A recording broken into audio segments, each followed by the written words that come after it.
আজকে আমরা এই জঙ্গলের মধ্যে বসে রয়েছি। তো আমি একটু অন্য একটা ছোট্ট গল্প বলে আমি আমার এই সামান্য কিছু বয়ান দেওয়ার চেষ্টা করব। সেটা হচ্ছে আমি অনেক আগে যেখানে হয়তো এখানে অনেকেই তখন জন্ম হয়নি, জাদুঘরে ইংরেজ কবি টেড হিউজ আসছিলেন এবং এরশাদ সাহেবের সময় সম্ভবত এটা 89 হতে পারে। হ্যাঁ, তো এসে উনি সুন্দরবনে ঘুরেছেন এবং সেই সময় নেভি, তখন কোস্টগার্ড ছিল না, নেভি তাকে নিয়ে খুব সুন্দর করে ঘুরাইছে। ঘুরে এসে তাকে তিনি জাদুঘরে কিছু কথা বলছেন। তো বলছেন যে আমি আপনাদের সুন্দরবনের উপর একটা ছোট্ট গল্প লিখেছি, তো এই গল্পটা আপনাদেরকে বলবো। তবে গল্পটা অত ছোট যে শুনতে শুনতে শেষ হয়ে যাবে, শোনার আগেই শেষ হয়ে যাবে। তো কী গল্পটা? গভীর অরণ্য, দুটি মানুষ, একটি বাঘ, একটি মানুষ, একটি বাঘ, একটি বাঘ, গল্প শেষ। তো মানে রয়্যাল বেঙ্গল টাইগার কত ডেঞ্জারাস। তো আজকে আমাদের এই জিওপলিটিক্যাল সিনারিওতে মানে আফটার জুলাই, 36শে জুলাইয়ের পরের হিসেবটা যদি করি আর 36শে জুলাইয়ের আগের হিসেবটা করি, এর মাঝখানে এই কয়েকদিনের কিছু ঘন্টার ব্যবধান এত ব্যাপক, জটিল, কমপ্লেক্স এবং এত সিক্রেট, এবং মানে ইন্টেলিজেন্সের ল্যাঙ্গুয়েজে সিক্রেটের অনেক সিক্রেট, টপ সিক্রেট, তারপর হচ্ছে কনফিডেন্সিয়াল, রেস্ট্রিক্টেড, কত ধরনের টার্ম আছে। এটা যে কী জিনিস হয়েছে সেটা বলা মুশকিল। তবে আমার কাছে মনে হচ্ছে যে যদি আমরা আমাদের এনএসআই এবং আমাদের ডিজিএফআই এবং আমাদের আরও যেসব ইন্টেলিজেন্স উইংগুলো আছে তাদের রোজ নামচাটা যদি আমরা জুলাই থেকে আগস্ট পর্যন্ত নেই, ওদের তো প্রতিদিন একটা অফিসিয়াল একটা ইয়ে থাকে, ডায়েরি থাকে, নানান অথরিটি নানান, এটা খুব কাজে দেবে। কিন্তু এটা একটা পেপারস হতে পারে। আগের প্রধানমন্ত্রী হাসিনা উনি একটা ইন্টেলিজেন্স ফরম্যাট একটা তৈরি করেছেন, এটা পাঠক সমাবেশ করেছে। তো এরকম একটা কাজ আমরা করতে পারি, সেটা খুব কাজে দেবে। আর সেই সময় আমাদের দেশের যেসব ইন্টেলিজেন্স অথরিটি আছে এবং আমাদের যেসব হাই কমিশন আছে, অ্যাম্বাসি আছে, অন্তত 7, 8, 9টা 10টা অ্যাম্বাসি, তারা এত বিজি ছিল যে কয়েকটা অ্যাম্বাসি যেটুকু জানা গেছে তারা তাদের আপনার মানে 24 ঘন্টা কাজ করেছে। মানে কোনো অফিসিয়াল টাইম বলে তাদের কিছু ছিল না। তাহলে বুঝতে হবে যে মানে আমি ওয়াশিংটনে বসে কি হয়েছে, মস্কোতে কি হয়েছে বা দিল্লিতে কি হয়েছে সেটা তো আমাদের বিয়ন্ড ইমাজিনেশন, কিন্তু ঢাকাতে বসে তারা কি করেছে, যে তারা কত ব্যস্ত ছিল সেটাও আমরা কিছুটা হলেও স্টাডি করতে পারি। তো তখন বুঝতে পারি যে আমাদেরকে নিয়ে ওদের ইন্টারেস্টগুলো কী, এবং ইভেন তাদের মধ্যে তাদের নিজেদের মধ্যে যে দ্বন্দ্ব, সেটাও খুব মানে অদ্ভুত একটা বিষয়, একটা সিনারিও উঠে আসে আমাদের। তো এখানে মানে সবচেয়ে মজার বিষয় হচ্ছে আমেরিকান একটা পেপারস কিছুদিন আগে বের হয়েছে, AIR, একটা আমেরিকান মিলিটারি ইউনিভার্সিটি, সেখানে বাংলাদেশের এই বিপ্লবকে নিয়ে আর্মির রোলটা নিয়ে তারা একটা রিপোর্ট করেছে AIR, এবং সেই রিপোর্টটা প্রায় 40-45 পৃষ্ঠা হবে, এবং সেটা আমেরিকান একটা ইউনিভার্সিটি পড়ানো হচ্ছে, এবং তারা বলছে যে এটা একটা পলিসি কুও হইতে পারে। মানে আমরা ছুটেছি মানুষ, কিন্তু এমন একটা পলিসি হ্যান্ডেল করা হয়েছে, এমন পলিসি রিপ্লেস করা হয়েছে, পলিসি কু হতে পারে। তো এগুলো মানে ওটা পশ্চিমা বয়ান, আমেরিকান বয়ান, কিন্তু আমরা নিজেদের বয়ানগুলোকে সাজাইতে পারিনি, এটা খুবই ইম্পর্টেন্ট একটা ইস্যু। তারপরে আরেকটা বিষয় হলো যে আমাদের মানে দিল্লি, আমরা বলছি যে দিল্লি খুব ফেল করেছে, কিন্তু কেউ বলছে যে দিল্লি যতটুকু ভাবছি দিল্লি ফেল করেছে ততটুকু দিল্লি ফেল নাও করতে পারে। এটা একটা খুবই ইম্পর্ট্যান্ট একটা ইস্যু। এবং এর আগেও হাসিনা কিন্তু ঠিক একইভাবে দিল্লিতে ছিল, অনেক সময় কলকাতা ছিল, নানান জায়গায় স্টেশনে ছিল। এবার তো উনি পুরোপুরি দিল্লিতে, এবং এবার দিল্লিতে যাওয়া আর এর আগের বারের তার রিফিউজি হয়ে থাকা একরকম না, স্ট্যাটাস ভিন্ন। তো এইখানে একটা মজার বিষয় আমরা পেলাম একদম ওপেন সোর্সে, টাইমস অফ ইন্ডিয়ার একটা রিপোর্ট করেছে হাসিনার উপরে, যে হাসিনা দোভালের মধ্যে 2বার দেখা হয়েছে তারা বলছে, কিন্তু অনেক অথরিটি বলছে যে না, এটা একাধিকবার দেখা হয়েছে এবং ফোন আলাপ হয়েছে অনেকবার, এবং দোভালের সাথে কমিউনিকেট করার জন্য ওর নিজস্ব একজন লোক, 2-1জন লোকও আছে যারা শুধুমাত্র এবং ওদের নাম বলে কিছু নেই, ওদের একটা কার্ড আছে, কার্ডে হচ্ছে কোড নাম্বার আছে, এই কোড দিয়ে তারা তার সাথে ডিল করে। কারণ অজিত দোভাল হচ্ছে খুবই সেন্সিটিভ, মানে অজিত দোভালের সাথে দেখা করা মোদির সাথে দেখা করার চেয়ে জটিল। তো এখন তারা তাদের খেলাগুলো খেলছে এবং আমরা মনে করছি, আমরা আনন্দিত হচ্ছি, আমরা খুব গর্ববোধ করছি যে না আমরা তো বেশ ভালো করছি, কিন্তু ওরা কিন্তু চুপ করে বসে নেই। এই জিনিসটা বোঝা আমাদের জন্য খুব দরকার।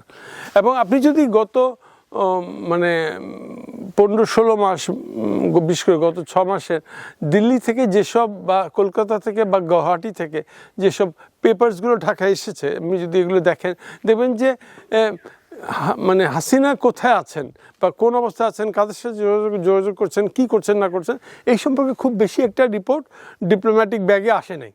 তাহলে বোঝা যাচ্ছে যে আমাদের যারা সিনিয়র অথরিটি, এজেন্সি হোক বা আরও যেসব উইংগুলো হোক, আমার খুব ছোটো ভাই কাছেরই মাহফুজ, ওর সাথে একদিন মাঝখানে লম্বা সময় ধরে কথা বললাম। তো ও বললো যে আমরা এই বিষয়ে আমরা যা পাঠাই আমরা তাই, মানে আমরা ওদেরকে কোনো অর্ডার দিই না। হ্যাঁ, কিন্তু মজার বিষয় হচ্ছে যে এখানকার ব্রিটিশ কাউন্সিল ফুলার রোডে বসে তারা তাদের অফিস পরিচালনা করে এবং আমরা দেখি এটা একটা লাইব্রেরি, কিন্তু এটা শুধু লাইব্রেরি না, এটার বাইরে আরও ওদের অনেক কাজ আছে।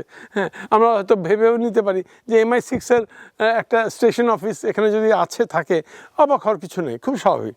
হ্যাঁ, এবং এটা তো মানে বাংলাদেশের স্বাধীনতার অনেক আগে থেকে ঠিক এই জায়গায় ওরা কাজ করে। তো এখন এই রকম একটি জিওপলিটিক্যাল কন্ডিশনে নর্থ ইস্ট ইন্ডিয়াতে গণ্ডগোল হচ্ছে। মিয়ানমারে একটা বড় অংশ মিয়ানমারের দখলের মানে আওতার বাইরে চলে গেছে এবং পশ্চিমবঙ্গে একটা গরম হয়ে উঠছে ধীরে ধীরে। এই সময় এই বাংলাদেশ, এই ঢাকাটা খুবই ইম্পর্ট্যান্ট একটা জায়গা এখানে বসে কাজ করার জন্য, কারো এগেনস্টে কারো পক্ষে কাজ করার জন্য এটা অতি একটা উত্তম জায়গা। এটা একটা ট্রেমেন্ডাস প্ল্যাটফর্ম। আপনি দেখবেন যে আমরা এই সময় মানে আমাদের এবারের ইম্পোর্ট বাজেট কিন্তু অনেক বড়। আমরা কিন্তু কোনো বড় প্রজেক্ট নিয়ে কাজ করি নাই। হ্যাঁ, মেগা প্রজেক্ট, ছোট প্রজেক্ট, মাইনর প্রজেক্ট কিছু নিয়ে কাজ করিনি, কিন্তু আমাদের ইম্পোর্ট বাজেট অনেক বড়। এখন এটা নিয়ে একটা গ্রুপ অথরিটি, ওরা হচ্ছে আপনার ম্যারিন ইন্টেলিজেন্স নিয়ে হিসেবে কাজ করে। ওরা বলছে যে কি আসলো আমাদের এখানে, ওরা এটা নিয়ে খুব অস্থির। হ্যাঁ, তো ওরা বলছে যে এই যত ইম্পোর্ট হচ্ছে তার একটা বাল্ক, সেটা মানে কোয়ান্টিটি কিংবা পার্সেন্টেজ বলা যাচ্ছে না, তবে এটা 30% হবে ইম্পোর্টের বা 20% হবে। এটা একটা বড় হিসাব, যেটা হয়তো আর্মস অ্যান্ড অ্যামিউনিশনস বা অন্য কিছু। ইন্ডিয়ান একটা খুবই ইম্পর্ট্যান্ট একটা প্রতিষ্ঠান আছে, সেটা হচ্ছে ইন্ডিয়া ফাউন্ডেশন। ওরা বলছে যে একটা বড় RDX এই অঞ্চলে এখন ঢাকার কাছে আছে, ঢাকার কাছে আছে মানে বাংলাদেশের কাছে আছে। আচ্ছা, এখন এরকম একটি সিচুয়েশনে আমরা যদি মানে একটু চিরাং হিল ট্র্যাক্সের দিকে তাকাই, একটু মধুপুরের দিকে তাকাই, এটাও একটা কিন্তু স্ট্র্যাটেজিক এরিয়া। হ্যাঁ, এবং বাংলাদেশের মানে KPI বলা হয় না, কি পটেনশিয়াল ইনস্টলেশন এরকম বলা হয়, কিন্তু এটা তো হচ্ছে যেমন আমরা রূপপুরকে বলতে পারি KPI বা আমরা কাপ্তাই বাঁধকে বলতে পারি, কিন্তু এটাও খুব একটা ইম্পর্ট্যান্ট একটা স্ট্র্যাটেজিক লোকেশন। 71 সালে মধুপুরে প্রথম প্যারাড্রপিং হয়। এইখানে একটা জায়গা আছে মধুপুরের পাশে রসুলপুর, আমাদের ফায়ারিং রেঞ্জ আছে। হ্যাঁ, এবং এটাকে মিলিটারিলি খুবই ইম্পর্টেন্ট হিসেবে দেখা হয়। এবং ইন্ডিয়ান একটা এক্সারসাইজ হয়েছে কিছুদিন আগে, এই আমাদের মানে বিপ্লবের পরে, সেখানে ওরা দেখাচ্ছে যে ওদের মানে একটা নাটক মানে ড্রামা করা এক্সারসাইজে দেখাচ্ছে যে ওদের কিছু ফোর্স রসুলপুরে নেমেছে, মানে সিমুলেটারে দেখাচ্ছে। এটা সিমুলেটার গেম করে, এক্সারসাইজে সিমুলেটার গেম। তো অর্থাৎ এগুলোকে আমরা মানে খুব হালকা করে দেখবো না, আমরা মাথায় রাখবো অন্তত, এটা ইম্পর্টেন্ট। এখন এই পজিশনে আমরা দেখতে পাই যে আমরা যদি আমাদের ঢাকা শহরের সবগুলো 5 স্টার হোটেলের দিকে একটু তাকাই, দেখবো যে এত বেশি মানে গেস্ট এর আগে কখনো আসেনি। হ্যাঁ, এটা একটা মানে প্যারামিটার ধরি আমি। হ্যাঁ, যে শেরাটনে অনেক রুম খালি থাকতো, এখন অনেক রুম ভর্তি, মানে খুব বেশি এখন তো ঝামেলার সময়। হ্যাঁ, কিন্তু শেরাটন, ওয়েস্টিন, সোনারগাঁ, আরও কয়েকটা 5 স্টারে আছে, পূর্বাণী, হ্যাঁ, সবে লোক অনেক লোক, এত বেশি লোক, এবং সেগুলো হচ্ছে সাদা চামড়ার লোক। তো এটা খুবই ইম্পর্টেন্ট। এবং আমার এক বন্ধু, ও মানে ইন্টেলিজেন্স রিসার্চের কাজ করতো, ও DGF-এর সাথে সম্পৃক্ত, কিন্তু বেশিরভাগ বাইরে থাকে, যদিও সে ফরেন অফিসে কাজ করে, কিন্তু সে হচ্ছে ইন্টেলিজেন্স রিসার্চার। সে দেখাচ্ছে যে এই সকল লোকগুলোর মধ্যে একটা বড় অংশ তারা আসলে কী বলে কোনো ডিপ্লোম্যাসির জন্য আসে নেই, ডিপ্লোম্যাটিক ওয়ার্কে আসে নেই, কিংবা অন্য কোনো বিজনেস ট্রেডেও আসেনি, তারা আসছে অন্য কোনো এক ধরনের এর একটা বড় অংশ এই যে গেস্টগুলো আসছে। তো এখন এইরকম একটি সিচুয়েশনে আমার কাছে মনে হয় যে পাওয়ার, ভাই একটু আগে খুব মজার কথা বলছে, ডেমোক্রেসি খুব ইম্পর্টেন্ট। মানে শুনতে খুব খারাপ লাগতে পারে যে মানে চোর গুন্ডাও আসে, শুধু ডেমোক্রেটিক ওয়েতে আসুক, এর একটা সুবিধা আছে, অ্যাডভান্টেজ আছে। এবং এই অ্যাডভান্টেজটা আজকের যে আমাদের ক্রিটিক্যাল সিচুয়েশন যে তৈরি হচ্ছে তার জন্য এটা লাগবে। কারণ পিছনে মানুষ না থাকলে আপনাকে কিন্তু আপনি যতই অনেস্ট এবং যতই মানে ভালো চিন্তা নিয়ে কাজ করেন, আপনাকে থাকতে দেবে না, আপনাকে এত ব্যস্ত করে তুলবে যে আপনাকে হত্যাও করতে পারে। এবং এরকম মানে কুয়ের উপরে এবং পার্সোনাল কিলিংসের উপরে পিএইচডি করার লোকজন আছে, যারা এদেরকে রিসেন্ট ঢাকায় নিয়ে আসা হয়েছে, যারা হচ্ছে কুয়ের উপরে এক্সপার্ট এবং তারা মানে কুয়ের উপরে পিএইচডি করেছে। হ্যাঁ, তারা নিজেরা মিলিটারি কু করে না, তারা মিলিটারির সাথে সম্পৃক্ত না, কিন্তু তারা মিলিটারি থেকে অ্যাডভাইস করে যে তোমরা এইভাবে কাজগুলি করো, কারণ তারা এইভাবেই ওদেরকে তৈরি করা হয়েছে। তো এরকম একটি সিচুয়েশনে কেউ বলছে যে এমন হতে পারে যে আমরা এখানে 15 জন আছি, 16 জন আছি। এখন এই 16 জনের মধ্যে আমরা সবাই দেশকে ভালোবাসি, দেশের আনন্দে আনন্দিত, ব্যথায় কষ্ট পাই, কিন্তু এমন হইতে পারে যে এইখানে 4টা ভাগে ভাগ হয়ে আমরা একে আরেকজনের বিরুদ্ধে দাঁড়িয়ে যাব, এবং সেটা এমনভাবে দাঁড়াবো আমরা মনে করবো যে আমরাই সবচেয়ে সঠিক কাজটি করছি। এমনটি হওয়া খুব অস্বাভাবিক কিছু না, মাথায় আমাদের রাখতে হবে, তাহলে আমরা মানে খুব কেয়ারফুল হব। এবং আমরা কি কেয়ারফুলি কেয়ারলেস হচ্ছি না কেয়ারলেসলি কেয়ারফুল হচ্ছি, এটাও আমাদের বুঝতে হবে।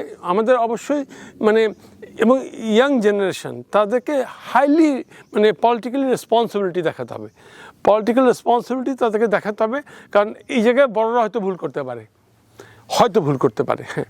এবং আরেকটা কাজ ভিতর আমরা করতে পারি, সেটা হচ্ছে যে সবের সাথে আমাদের মানে দর্শন ক্লাস করি সংস্কৃতি বিকাশ কেন্দ্রে, ওখানে বলা হয় কি যে আমরা ডেমোক্রেসিটা বড় সংঘ হচ্ছে যে আমরা বহুত্ববাদকে মানতে পারি কি না। আমরা ভাই আর একটা আইডিয়া শুনতেই রাজি না, ভাই উনি বলছে না ওনার কথা, আরে ভাই ওনার কথা শুনতে অসুবিধা কী, ওনার সাথে বসে কথা বলতে অসুবিধা কী, ওনার সাথে খেতে অসুবিধা কী। ওই দিন যে সেমিনার হলো ফখরুল ইসলাম আলমগীর, ওনারা আগে চলে গেলেন, খেলেন না। তো এই যে আপনি ব্যাপারটা দেখেন, এগুলো খুব কেয়ারফুলি দেখার বিষয় আছে যে আমরা যদি এই প্র্যাকটিসটুকু এখন থেকে করতে না পারি, তাহলে আগামীতে এবং মানে শকুনের চোখ তো আছে, তারা তাদের কাজগুলো করছে, তাদের সিক্রেট অপারেশন তারা করছে। হ্যাঁ, এবং আমাদের কি প্রধানমন্ত্রী কি দুর্বল ছিল এর আগের প্রধানমন্ত্রী? তিনি কত সবল ছিল, লোকে ভাবতো যে তিনি iron lady next to Margaret Thatcher, তাকে এরকম ভাবতো। কিন্তু একটা পলিসি ফ্যাক্টরস এমনভাবে কাজ করলো যে তার পক্ষে আর গেল না সবাই। হ্যাঁ, এবং কেউ বলছে যে এরকম মানে মবকে ঠেকাবার জন্য এক ধরনের বিশেষ উইপেন্স আছে, সেই উইপেন্সও আমাদের এখানে ছিল, যে মানুষ মরবে না কিন্তু মব ঠান্ডা হয়ে যাবে। এই উইপেন্স, এই ভান্ডারটিও আমাদের ছিল। কিন্তু দেখেন কি মানে এগুলো সব এক্সপার্টরা ওই খেলাগুলো খেলেছে, যুবকরা তো প্রাণ দিয়ে কাজ করছে, এটা তো দেখতেই পাচ্ছি। কিন্তু এর পেছনের খেলোয়াড় এগুলো খুবই ইম্পর্টেন্ট একটা ইস্যু আমাদের জন্য। তো অর্থাৎ আমাদের মানে এই ক্রিটিক্যাল টাইমটাকে ক্রিটিক্যালি স্টাডি করা, অ্যানালাইসিস করা, এবং অ্যাট দ্য সেম টাইম মানে সেই ধী শক্তি কাজে লাগিয়ে কাজগুলো করা, এটা খুবই একটা ইম্পর্টেন্ট ইস্যু। এবং মানে খুবই জটিল খেলা, এটাকে মানে নেগেটিভ টার্মে খেলাই বলছি, এই নেগেটিভ খেলা চলবে, এটাকে আপনি থামিয়ে রাখতে পারবেন না। প্রত্যেকের অনেক ইন্টারেস্ট রয়েছে, এবং বে বেঙ্গলকে নিয়ে একটা বড় ইন্টারেস্ট রয়েছে। হ্যাঁ, এবং এখানে আমেরিকা চীনের একটা দ্বন্দ্বের একটা বড় জায়গা আছে এখানে। অ্যাট দ্য সেম টাইম পাকিস্তানের সাথে বাংলাদেশের অল্প সময়ের ব্যবধানে দেখলাম যে স্ট্র্যাটেজিক রিলেশন খুব দ্রুত গতিতে এগোচ্ছে। আমি পাকিস্তান বাংলাদেশ অন্তত স্ট্র্যাটেজিক অপারেশনের পক্ষে, কিন্তু এত দ্রুত পক্ষের আমি না। দেখেন একটা অসম্ভব মানে, এবং এর মধ্যে যা হচ্ছে তার সবটুকু আমরা জানছিও না। আমরা জানছি যেটুকু পত্রিকা, সেটুকু থেকে আমরা বলছি যে হ্যাঁ ঠিক আছে, ভেরি গুড, মানে ইন্ডিয়া আমাদের জন্য মাথা ব্যথা, পাকিস্তানের জন্য ইন্ডিয়া মাথা ব্যথা। অর্থাৎ হ্যাঁ, ওরা একটা সুন্দর প্রোগ্রাম করেছে গত মাসে, বিএসএফ সরি পাকিস্তানের বর্ডার ফোর্স এবং আমাদের বিজিবি এদের মধ্যে একটা কমন, দুজনে একই এনিমিকে একই দিকে তাকিয়ে ওদেরকে ফেস করতে হয়, ভেরি গুড। কিন্তু এখানে শহীদুজ্জামান স্যার আছেন একজন আইআরের, মানে শহীদুজ্জামান স্যার না, শহীদুজ্জামান স্যার বলছেন যে মানে এক্সট্রিম লেভেল থেকে যেটা বলছেন যে পাকিস্তানি মানে মিলিটারি অ্যাসেটসগুলো স্পেশালি নিউক্লিয়ার, কনভেনশনাল না নিউক্লিয়ার, এটাও যদি এখানে বসানো যায়, এগুলো কিন্তু আসলে মানে খুবই ইমোশনাল এবং এগুলো প্র্যাকটিক্যাল না। এবং তারা এই কথাও বলছে যে পাকিস্তানের একটা ডিভিশন, আমাদের ভাই 10 ডিভিশন আছে, অফিসিয়াল ডিভিশন 10, আনঅফিসিয়াল ভাষা হচ্ছে আরও অনেক বেশি, রিজার্ভ ফোর্স অনেক। That's enough. আমাদের পিপল যেভাবে যে স্পিরিটেড পিপল, সেটা কিন্তু অনেক বড় জিনিস কিন্তু, হ্যাঁ। এবং আমাদের প্রায় 1 কোটি 1.5 কোটি লোককে আর্ম করার মতো হাতিয়ার আমাদের রিজার্ভে আছে, প্রায় 1.5 কোটি লোককে আর্ম করার রিজার্ভ আছে। আমাদের আনসার বাহিনী তো অনেক বড় বাহিনী না। তো এখন এরকম কথাবার্তা বলার ফলে কি সেটা আসলে আমাদের হিতে বিপরীত হয়ে যায়। এবং কেউ কেউ মনে করছে যে আমাদের পলিটিক্যালি আসতে হবে বিপ্লবের মাধ্যমে। ভাই একটা হালকা ইঙ্গিত দিয়েছে আমার ছোটো ভাই, অনেক ছোটো ভাই, তো হালকা ইঙ্গিত দিয়েছে। এবং কেউ কেউ ভিতরে ভিতরে এই প্ল্যানও হয়তো কেউ কেউ করছে যে এটার জন্য আমরা আর্মড একটা রিভলিউশনে চলে যেতে পারি। হ্যাঁ, সিচুয়েশন একটু ঘোলাটে করা যদি যায়, তো অথবা আমাদেরকে খুবই কেয়ারফুল হতে হবে। এবং এই মাপের কেয়ারফুল এর আগে আমরা কখনো হইনি, কারণ টাইম এটা ডিমান্ড করে। তো আসলে মানে আমি লাস্টে একটা ছোটো একটা বিষয় বলে, আমি অনেক আগে থানচির ভিতরে গেছিলাম জঙ্গলে। তো ভিতরে 2 জন গেছিলাম, আমার সাথে একজন পাহাড়ি ছিল, ওর নাম হচ্ছে ভ্যান্টলির বম ভিটি। তো আমরা যাচ্ছি জঙ্গলের মধ্যে দিয়ে থানচি, এবং আমরা জানি এটা হচ্ছে আর্মস ট্রাফিকিং রুট এটা। এবং সমুদ্রের জাহাজগুলো ভিড়ে অনেক দূরে, আমাদের দেখেন মানে মানে বা কী বলবো, পোর্ট সিস্টেমটা এরকম যে জাহাজগুলোকে আপনার দূরে রাখতেই হবে, জাহাজ লাইন করে আসতে পারে। এখন জাহাজ কিন্তু ক্লিয়ারেন্সটা হচ্ছে দ্রুত। তো এই জাহাজগুলো কিছু কিছু বিশেষ জাহাজ ভিন্ন ধরনের মাল খালাস করে। এই মালগুলো অন্যভাবে এসে ওরা নদী দিয়ে এসে সাঙ্গু হয়ে মাতামুড়ি হয়ে সাঙ্গু হয়ে ভিতরে থানচি জঙ্গলে চলে যায়। এবং ওরা জানে যে কোন সময় পানি বেশি হয়, যেন একদম ভিতরে চলে যেতে পারে, very close two Indian border বা আমাদের পাহাড়ের রিমোটে। তো সেই জঙ্গল দিয়ে আমরা যাচ্ছিলাম 2 জন। তো হাঁটতে হাঁটতে আমরা জঙ্গল পছন্দ করি, আমি সবসময় বলি মানে সব মঙ্গল সব জঙ্গলই।